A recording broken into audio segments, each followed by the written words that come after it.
At least 18 people have been killed, including 3 children. Dozens more are wounded. Russia has carried out a combined attack on Kyiv, the capital of Ukraine. The strikes were not aimed at military targets, but at residential buildings and at diplomatic missions of Great Britain and the European Union. With me in the studio is journalist Caolan Robertson. We're talking about Russia's terrorist behavior. Caolan, hi. Thanks for having me again. Yeah, so Caolan, just this morning, you were not far away from the place where everything happened. Could you just describe your feelings, your impressions, and do you think that Russia has attacked European buildings, official buildings in Ukraine? Is that a deliberate attack? It's definitely a deliberate attack. And to show how wild this was, I was driving back from an all-night drive from the Donbass, literally 10 kilometers from the Russians, listening to artillery. And we were driving across the Dnipro River, watching the sunrise over Kyiv, and we saw 3 of the cruise missiles shoot straight over the river and hit the city center. So we drove straight into where the smoke was coming from, which is just near this building. So a Russian missile has just landed in the center of Kyiv, right in the downtown center. The buildings are still burning all around me here, and the rescue workers are still pulling people out of these buildings. And this is what the Russians have been doing constantly for the last 3.5 years. But this is just the devastation that it causes. People being pulled out of buildings, people who are woken up at 6 o'clock in the morning with their entire homes smashed to pieces. And this is right bang downtown in the center of Kyiv. There's no military targets here. These are people's homes, these are people's businesses, these are people's lives. And this is how people have to live in a major European city every single day. And this is what Russian terrorism looks like. Absolutely disgusting. And I arrived there just as the police were arriving, as things were still falling from the buildings. People were still being pulled out of the buildings. And I've seen this lots before in Ukraine, but I think what the most striking thing was, there's normally a feeling of some level of safety when you leave a place like the Donbass or Kherson and arrive in Kyiv, because Kyiv is safe. It's where politicians visit. It's where there's lots of videos of people going to bars and restaurants. And it was that reminder that there's nowhere in Ukraine that's safe, not a single square inch, whether it's Lviv, whether it's the Donbass, or whether it's here in Kyiv. That's why there's so many Ukrainian refugees that still can't come home. But it was devastating to see. I mean, there were multiple people killed, being pulled out of these buildings, and there was nothing, there was no military targets on that street. I looked around in the car parks behind. This was places where children were sleeping, where families were living, cars parked outside filled with people's stuff, and it was office buildings. It was also the street where the British, there was also a building on that street filled with British government staff. An EU building was also damaged, and this happened in exactly the same week that Russia fires a drone 100 kilometers inside NATO's airspace, inside Poland. And I don't think that's a coincidence. This is a deliberate provocation against basically the West, against NATO. You're saying that's a provocation. What they want to see from Europe, that they are weak, that their reaction is weak? Well, the reaction from NATO has been weak ever since Russia tried to storm into Kyiv in 2022. And Russia knows that. And they're laughing at NATO. They're laughing at the EU. Recently, the European Union, NATO have said that they're going to start defending Ukraine more. Maybe they'll start including conversations with Ukraine joining with NATO, which is too little too late.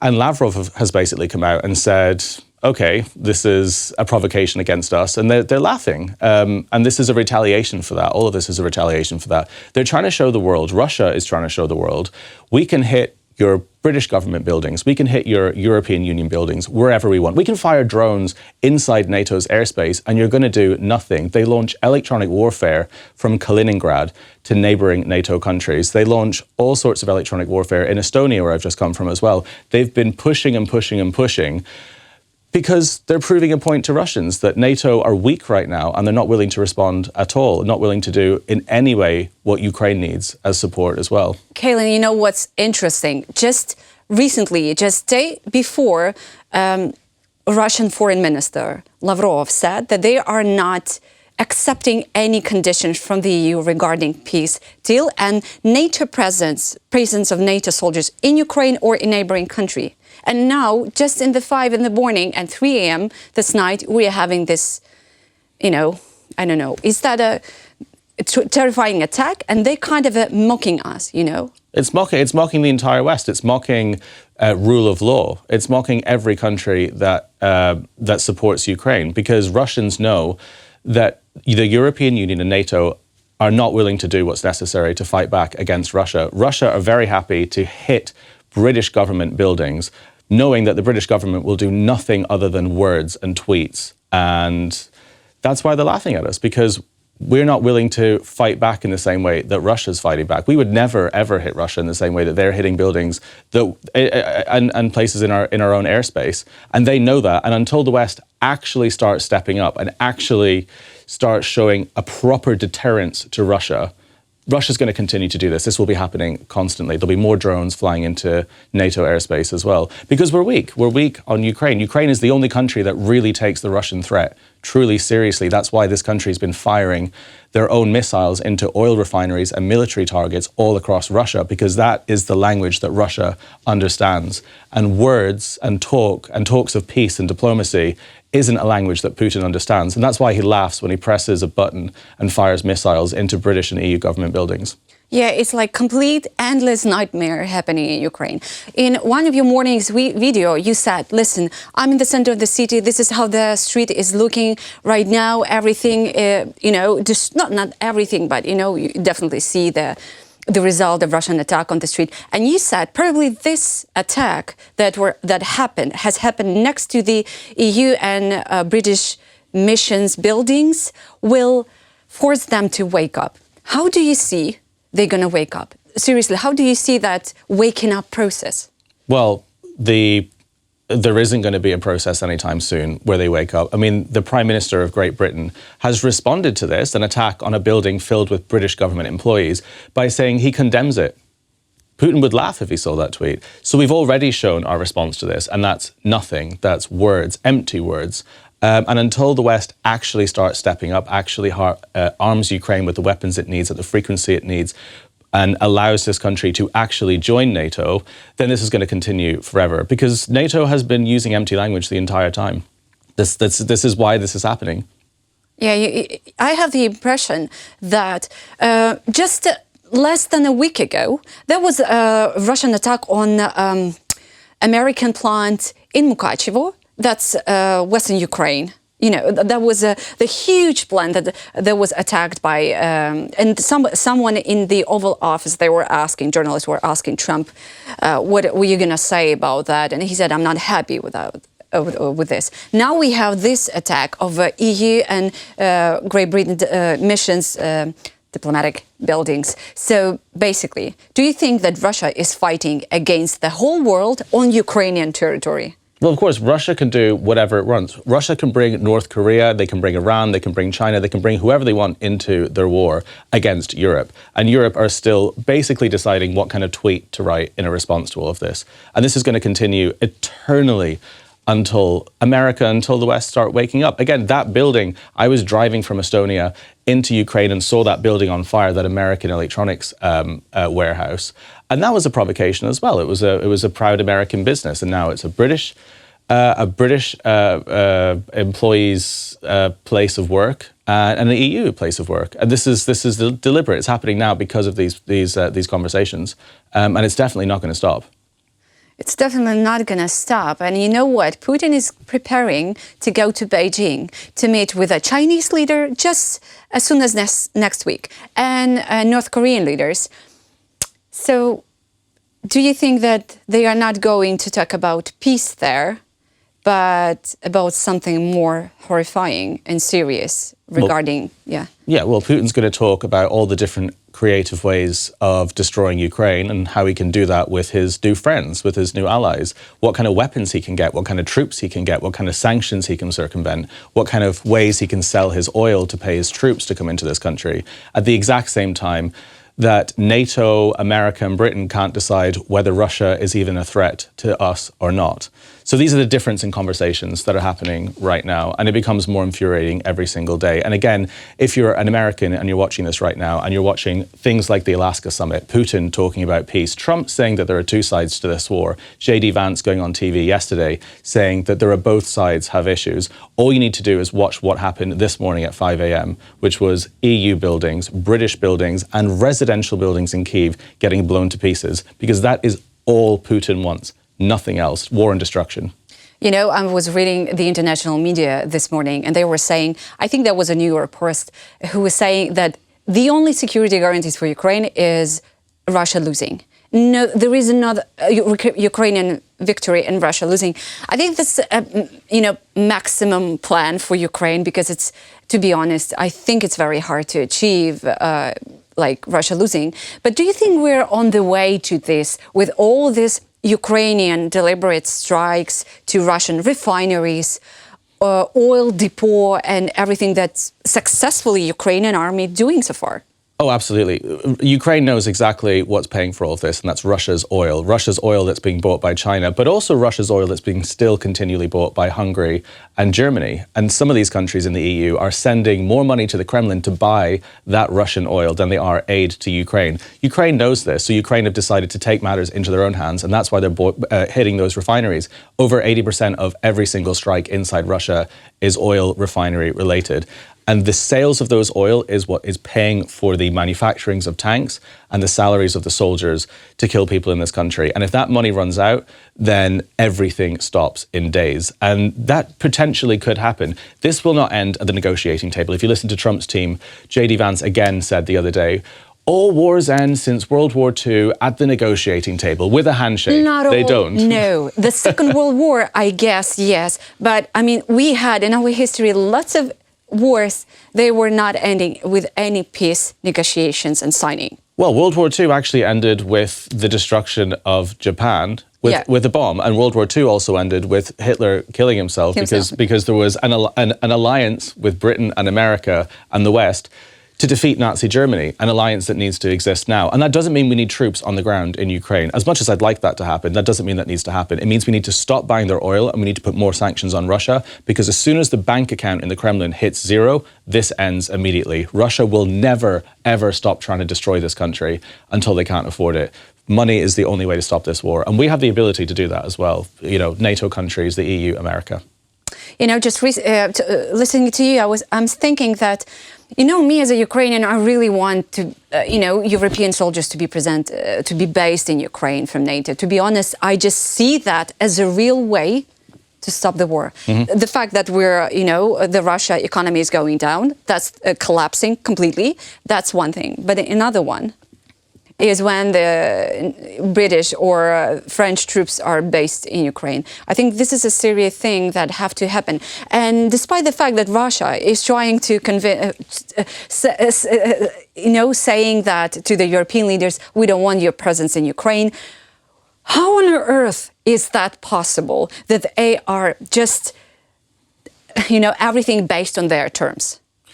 Well, I think America's insecure about this because they've made mistakes in Iraq. And there's a huge sentiment in the US that we don't want American troops on the ground anywhere. And that's been weaponized by Russian propaganda as well, with, MAGA movements and things like this. No troops on the ground, no troops in Ukraine. They're very squeamish about this.